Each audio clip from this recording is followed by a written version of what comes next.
نحمده ونصلي على رسوله الكريم أما بعد فقد قال الله عز وجل لقد كان لكم في رسول الله أسوة حسنة.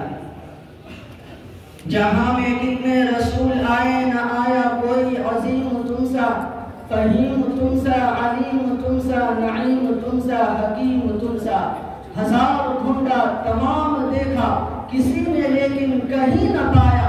امین تم سا، حسین تم سا، جمیل تم سا، وسیم تم سا. حاضرین گرامی، یہ ایک مسلمہ حقیقت ہے کہ نبی کائنات صلی اللہ علیہ وسلم کاروان ہستی کے رہبر اعظم ہیں.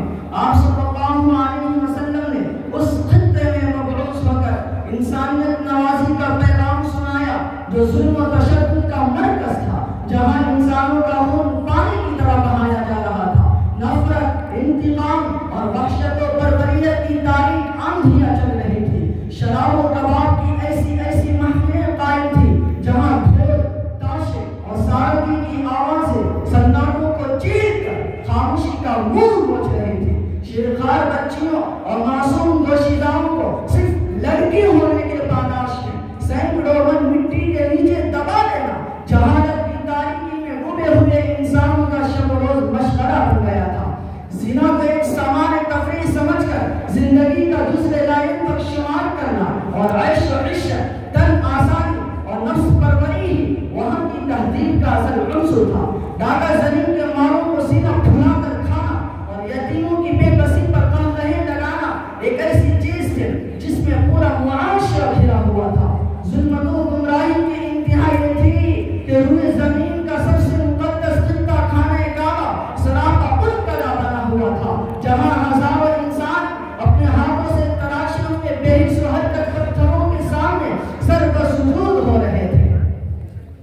ایسے پرفتن اور خطرناک حالات میں جب نبی کائنات صلی اللہ علیہ وسلم پیغام انسانیت کا رہبر اعظم بن کر جلوہ افروز ہوئے تو روتے دلوں کو قرار آ گیا. باعث انسانوں نے سمجھا کہ جانے بہار آ گئی. بس میں ہستی پکار اٹھی کہ تو عالم کا افتخار آ گیا. کمزوروں کا سہارا اور بے نواؤں کا حامی و مددگار آ گیا. اور کوہ فاران کی چوٹیوں سے نقارہ حق کون اٹھا. وہ دیکھو نور برساتا عرب کا تاجدار آیا. غلاموں، بے نواؤں، بے کسوں کا غم گسار آیا. حاضرین گرامی، اس حقیقت کے گواہ اپنے ہی نہیں بیگانے بھی ہیں کہ پیغام انسانیت کے سب سے بڑے علم بردار نبی کائنات صلی اللہ علیہ وسلم ہیں. آپ کے پیغام انسانیت کی قوت نے ہر قوت کو جھکا دیا.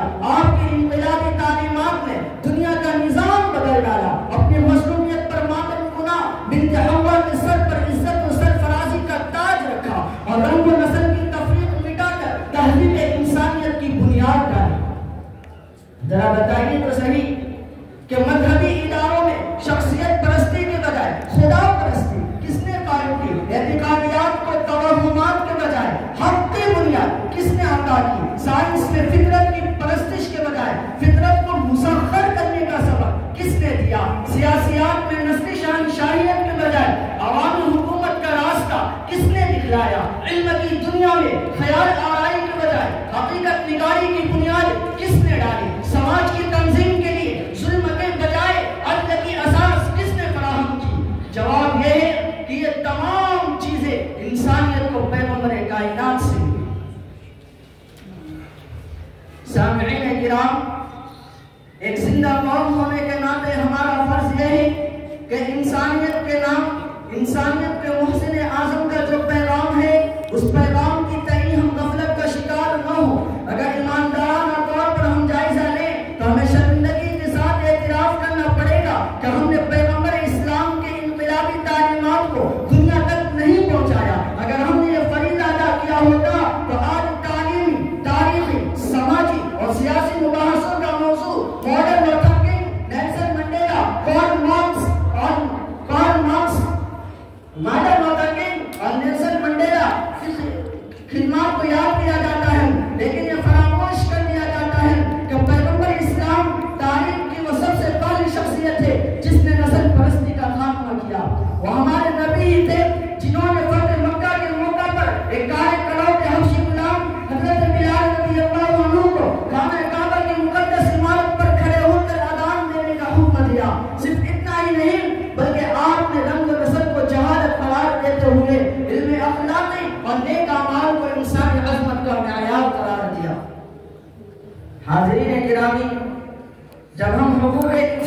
بات کرتے ہیں یا حقوق نسواں کا پرچم بلند کرتے ہیں تو ضروری یہ ہے کہ اس عظیم دائی کی تعلیمات سے بھی کسب فیض کریں جس نے دنیا کے سعادت کا حق علم حاصل کرنے اور اپنی پسند کی شادی و طلاق لینے کا حق دیا، جس رسول رحمت نے یہ تعلیم دی کہ بنت حوا ماں کی شکل میں قابل احترام، بیٹی اور بیوی کی شکل میں محبت، شفقت اور چاہت کا محور و مرکز ہے۔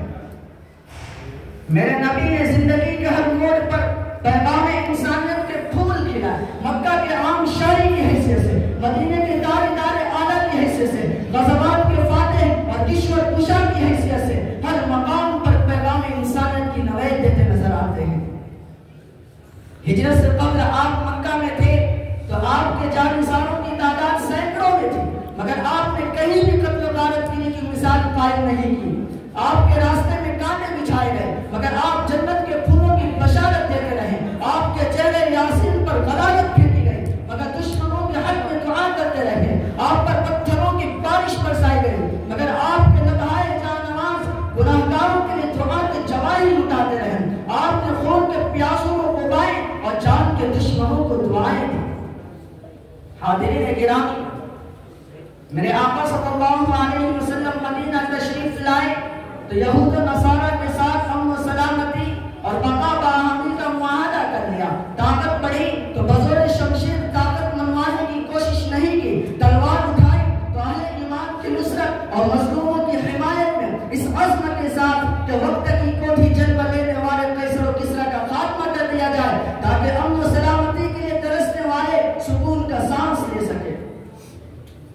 ذرا سوچئے تو صحیح وہ کیسا منظر رہا ہوگا جب آپ صلی اللہ علیہ وسلم لشکر جرار کے ساتھ مکہ میں فاتحانہ انداز سے داخل ہوئے۔ وہ شہر مکہ جہاں کے در و دیوار آپ صلی اللہ علیہ وسلم کے لیے تنگ کر دیے گئے تھے، وہ مکہ جس کے مکینوں نے آپ صلی اللہ علیہ وسلم کو ایک پل بھی چین لینے نہیں دیا تھا، آج اسی مکہ کے تمام مکین اس عظیم ترین داعی امن و سلامتی کے سامنے لرزیدہ بدن کھڑے تھے۔ وقت کی ہر جنبش آپ صلی اللہ علیہ وسلم کے حکم کی منتظر تھی کہ آپ صلی اللہ علیہ وسلم کا اشارہ ہو اور مکہ کی سرزمین ان دشمنان خدا اور رسول کے خون سے رنگین کر دی جائے، مگر سلام اس داعی امن و سلامتی پر جس نے لا تثریب علیکم اليوم کہہ کر انسانیت کو پیغام دیا کہ دل تیز تلوار سے نہیں بلکہ میٹھے بول سے جیتے جاتے ہیں۔